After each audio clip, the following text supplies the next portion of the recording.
السلام علیکم دوستو، آج ہم آپ سرکار صلی اللہ علیہ وسلم کے طرز زندگی کے بارے میں جانیں گے۔ ویڈیو سٹارٹ ہونے سے پہلے آپ سب سے گزارش ہے کہ ویڈیو کو لائک کر دیں، چینل کو سبسکرائب کر لیں اور بیل آئیکن پریس کر لیں اور صدقہ جاریہ سمجھ کر اپنے دوستوں میں شیئر ضرور کریں۔ تو چلیے سٹارٹ کرتے ہیں۔ بسم اللہ الرحمن الرحیم۔ سچ تو یہ ہے کہ بیان کرنا ناممکن ہے۔ حد ہو گئی کہ زوجہ محترمہ حضرت عائشہ رضی اللہ تعالی عنہ یعنی پاک زندگی کی سمجھدار رازدہ بھی اس سوال کے جواب میں اس کے سوا کچھ جواب نہ دے سکے۔ حضور صلی اللہ علیہ وسلم کا خلق مبارک قرآن پاک تھا۔ مطلب یہ ہے کہ آپ صلی اللہ علیہ وسلم کے اخلاق قرآن پاک یعنی خدا کے احکام اور اس کی رضا کے عملی نمونہ تھے۔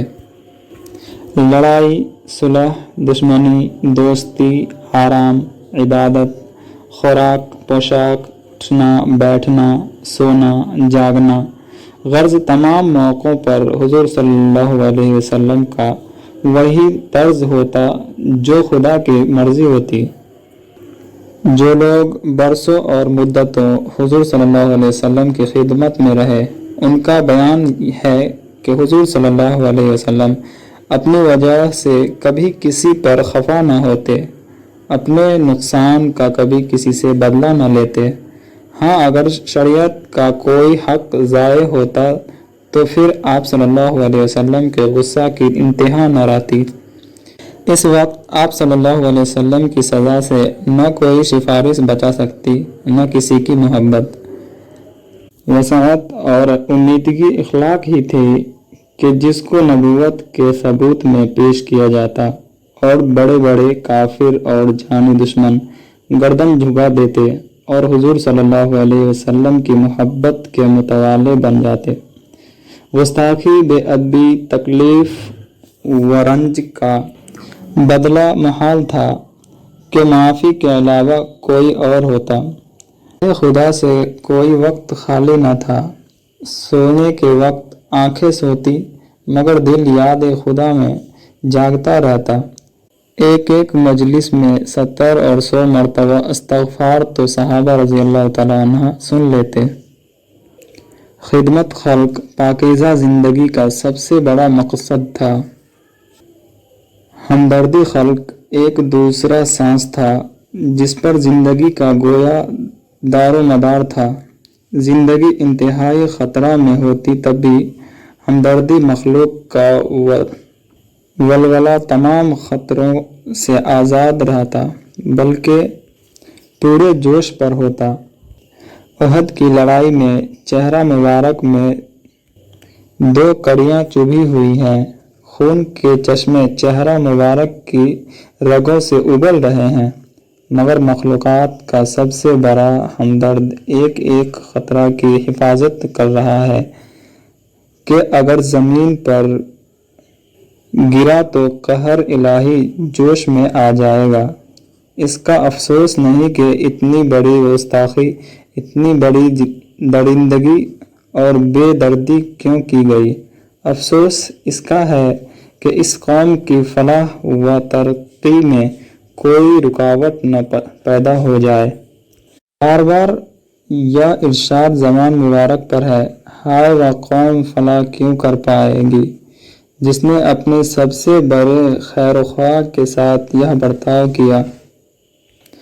تواضع اور انکساری حد درجہ کی تھی۔ غریب سے غریب بھی اگر دعوت کرتا تو بلا تکلف منظور فرمائی جاتی، اور پھر شاہ دو جہاں کو ایک غریب کے جھونپڑے پر جانے میں کوئی عذر نہ ہوتا۔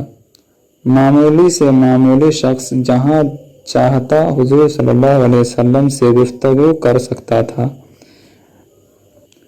نہ دروازہ پر کوئی دربان تھا، نہ راستے میں کوئی جوان کہ ہٹو بچوں، نہ ساتھیوں کے ساتھ چلنے میں کوئی نرالی شان ہوتی، نہ بیٹھنے میں کوئی امتیازی شان۔ راحت اور آرام میں سب سے کم حصہ ہوتا،